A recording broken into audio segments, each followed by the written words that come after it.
दोस्तों, 10 मई 2024 अक्षय तृतीया के दिन इन वृक्षों को छू करके चले आना। तत्काल गरीबी मिट जाएगी, जीवन में होगी धन की वर्षा। दोस्तों, आज के इस वीडियो में आपको हम अक्षय तृतीया के दिन उन सरल उपायों के बारे में बताने वाले हैं, जिनको अगर आप कर लेते हैं तो मानकर चलिए आपके घर में कभी भी अन्न और धन की कमी नहीं होगी। वैदिक ज्योतिष शास्त्र के अनुसार वैशाख माह के शुक्ल पक्ष की तृतीया तिथि के दिन अक्षय तृतीया का पर्व मनाया जाता है। इसलिए दोस्तों, अक्षय तृतीया के दिन हमारे हिंदू धर्म में बहुत ही ज्यादा विशेष महत्व बताया गया है। अगर अक्षय तृतीया के दिन आप कुछ वृक्षों को छू करके चले आते हैं तो मान के चलिए आपकी जन्म जन्मांतर की गरीबी, कष्ट, समस्याओं से आपको मुक्ति मिल जाएगी। आपकी जो भी मनोकामना होगी वो अवश्य ही पूरी होगी। इस साल 10 मई के दिन अक्षय तृतीया का पर्व मनाया जाएगा। आपको बता दें, कुछ ऐसे वृक्षों के बारे में हमारे धर्मशास्त्र में बताया गया है जिसमें अक्षय तृतीया के दिन ब्रह्मांड की महासर्वशक्तिशाली शक्तियों का वास होता है।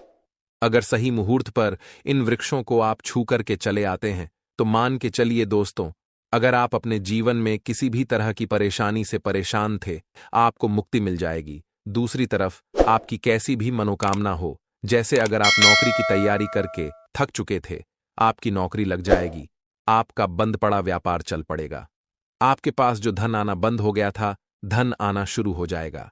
जो आपके पास फिजूल खर्ची थी, फिजूल खर्ची रुक जाएगी और आपके धन में वृद्धि भी होगी। जिस कार्य को भी आप शुरू करेंगे उस कार्य में आपको सफलता हासिल होगी। ध्यान रखिएगा दोस्तों, जिन वृक्षों के बारे में हम आपको बता रहे हैं, धर्मशास्त्र के हिसाब से ये पावन वृक्ष है। मतलब कि सिर्फ इन वृक्षों को छू लेने भर से आपको अपनी हर तरह की समस्याओं से, जहां एक तरफ मुक्ति मिलेगी, दूसरी तरफ आपके जीवन में आपकी जो भी इच्छा होगी वह माता लक्ष्मी और श्री हरि विष्णु जी के आशीर्वाद से अवश्य ही पूरी हो जाएगी। देखिए दोस्तों, हमारे धर्मशास्त्र में साफ साफ लिखा हुआ है कि पेड़ पौधे वनस्पति में भगवान का वास होता है।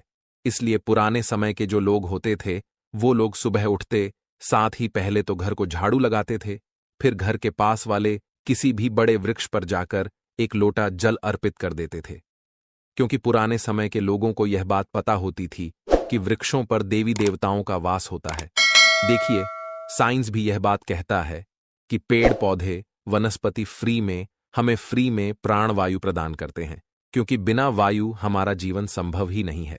हर व्यक्ति यह बात जानता है और आप भी ये बात जानते होंगे कि एक मानव कार्बन डाइऑक्साइड को छोड़ता है। यह होती है जहरीली गैस, जिसको जो पेड़ पौधे वनस्पति होते हैं वो सोख लेते हैं और बदले में ऑक्सीजन रिलीज करते हैं, मतलब हमको ऑक्सीजन देते हैं। अगर आप अपने जीवन में समस्याओं से घिरे हुए हैं, नकारात्मक शक्तियों ने आपको घेर लिया है और आप इन देव वृक्षों को छू लेते हैं, तो बस इन वृक्षों को छूने भर से मान के चलिए आपकी नकारात्मक शक्तियों वह पेड़ पौधे सोख लेंगे और आपके जीवन में सकारात्मक ऊर्जा का वास ला देंगे। दोस्तों, ग्रंथों में भी बताया गया है कि अक्षय तृतीया के दिन कुछ ऐसे वृक्ष हैं जिन पर साक्षात भगवान विष्णु और माता लक्ष्मी की और ब्रह्मांड की कई सर्वशक्तिशाली शक्तियों का वास होता है। दोस्तों, आपकी जानकारी के लिए बता दें कि अक्षय तृतीया का दिन एक ऐसा दिन है जिस दिन माता लक्ष्मी जी की पूजा करने का एक अलग ही विशेष महत्व होता है। क्योंकि जिन वृक्षों के बारे में हम आपको बताने जा रहे हैं, सिर्फ अक्षय तृतीया के दिन इन पर ब्रह्मांड की सर्वशक्तिशाली शक्तियों के साथ माता रानी जी का वास होता है। और इन वृक्षों को अगर आपने छू लिया हो, थोड़ी सी पूजा पाठ कर ली, जिसके बारे में इस वीडियो में हम आपको बताने वाले हैं, तो मान के चलिए दोस्तों, आपके जीवन का हर कष्ट हो जाएगा खत्म और आपके जीवन की हर मनोकामना होगी पूरी। इसलिए अगर आप भी चाहते हैं कि भगवान श्री हरि विष्णु और माता लक्ष्मी जी के आशीर्वाद से आप अपने जीवन में बहुत ही तरक्की करें, कभी भी आपको अपने जीवन में किसी भी तरह की परेशानी का सामना न करना पड़े, आप जीवन में जिस कार्य को भी शुरू करें उस कार्य में आपको सफलता हासिल हो, तो पूरी सच्ची श्रद्धा और पूरे विश्वास के साथ इस वीडियो को लाइक कर दीजिए और कमेंट में लिख दीजिए, जय श्री हरि विष्णु, जय माता लक्ष्मी। दोस्तों, सबसे पहला वृक्ष जो आपको अवश्य ही छूना है वह है पीपल का वृक्ष। एक बात ध्यान रखिएगा, पीपल को वृक्षों का राजा बोला जाता है। पीपल वृक्ष पर साक्षात भगवान विष्णु और माता लक्ष्मी जी का वास होता है। और पीपल वृक्ष जो है दोस्तों, उसमें भगवान हनुमान जी महाराज भी बसते हैं और इसमें कई तरह के देवी देवताओं का वास होता है। तो आपको बस यह करना है कि अक्षय तृतीया के दिन घर के पास वाले किसी भी पीपल वृक्ष पर जाना है। पहले तो आप लोगों को यह सुबह के वक्त करना है। ध्यान रखिएगा कि आपको सुबह के वक्त या सूर्यास्त से पहले भी आप यह उपाय कर सकते हैं, लेकिन सुबह के वक्त अगर यह उपाय करते हैं तो बहुत ही अच्छा बन पाएगा। लेकिन अगर आपके पास समय नहीं बचता है तो आप सूर्यास्त से पहले मतलब 5 से 6 बजे तक भी इस उपाय को कर लीजिएगा। पीपल वृक्ष के पास आपको एक दीपक जलाना है। दीपक जलाने के बाद आपको उस पीपल वृक्ष की 3 परिक्रमा करनी है। 3 परिक्रमा करते वक्त आपको भगवान श्री हरि विष्णु जी का बीज मंत्र बोलना है। बीज मंत्र है ओम नमो भगवते वासुदेवाय नमः।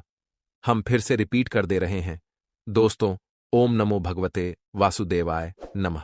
पीपल वृक्ष की 3 परिक्रमा लगाते हुए इस बीज मंत्र का जाप कीजिएगा। अब इससे फायदा आपको क्या होगा तो बता दें, आपके राहु केतु जो होते हैं वह भगवान श्री हरि विष्णु जी के हाथ में होते हैं। अगर आपने इतना कर दिया तो आपके राहु केतु हमेशा आपका साथ देंगे और अपने जीवन में जिस कार्य को भी शुरू करेंगे उस कार्य में आपको सफलता हासिल होगी। आप अपने जीवन में बहुत ही आगे जाएंगे। और समझा जाता है कि जो व्यक्ति भगवान श्री विष्णु जी का आशीर्वाद हासिल कर लेता है, माता लक्ष्मी जी का भी उसको आशीर्वाद मिलता है और उस व्यक्ति के जीवन में धन खिंचा हुआ चला आता है। दोस्तों, दूसरा वृक्ष जिसको आपको छूना ही छूना है वह अशोक का वृक्ष है। बिल्कुल सही सुना आप लोगों ने। अशोक के वृक्ष को छूने से पहले इस बात का ध्यान रखिएगा, एक लोटा आप लोगों को कच्चा दूध लेना है, उसमें हल्दी मिला देनी है। अशोक वृक्ष पर जाए, इसी लोटे के जल को अर्पित कर दीजिए और यहां पर इस वृक्ष को आपको छू लेना है। क्योंकि दोस्तों, अशोक का वृक्ष एक अकेला ऐसा वृक्ष जिसमें ब्रह्मांड की सारी शक्तियां अवश्य ही वास करती हैं। एकादशी हो गया, अमावस्या हो गई, पूर्णिमा हो गई, अक्षय तृतीया हो गई, इस तरह के शुभ दिनों पर ब्रह्मांड की सारी शक्तियां इस वृक्ष पर वास करने आती हैं। तीसरा वृक्ष जो आपको अक्षय तृतीया के दिन अवश्य ही छूना है वह है बेल का वृक्ष। बिल्कुल सही सुना आप लोगों ने दोस्तों। बेल वृक्ष एक ऐसा वृक्ष है जिसके प्रत्येक पत्ते में माता पार्वती जी का वास होता है। इस वृक्ष में आपको भगवान भोलेनाथ जी का वास मिल जाएगा। बेल वृक्ष की जड़ में भगवान ब्रह्मा जी का वास होता है। कहा जाता है बेल वृक्ष की जड़ में स्वर्ग तक बसता है। तो आपको बस यह करना है दोस्तों, एक लोटा जल ले लीजिए। एक लोटा जल में 2-4 बूंद गंगा जल डाल दीजिए। गंगा जल मार्केट में बड़ी आराम से मिल जाता है। घर के पास वाली किसी भी बेल के पेड़ के पास चले जाएं। आपको एक लोटा जल अर्पित करके बेल वृक्ष को छूना है और अपने घर पर चले आना है। सिर्फ इतना भर अगर आप कर लेते हैं तो मान के चलिए पूरे साल आप लोग रोग मुक्त रहेंगे।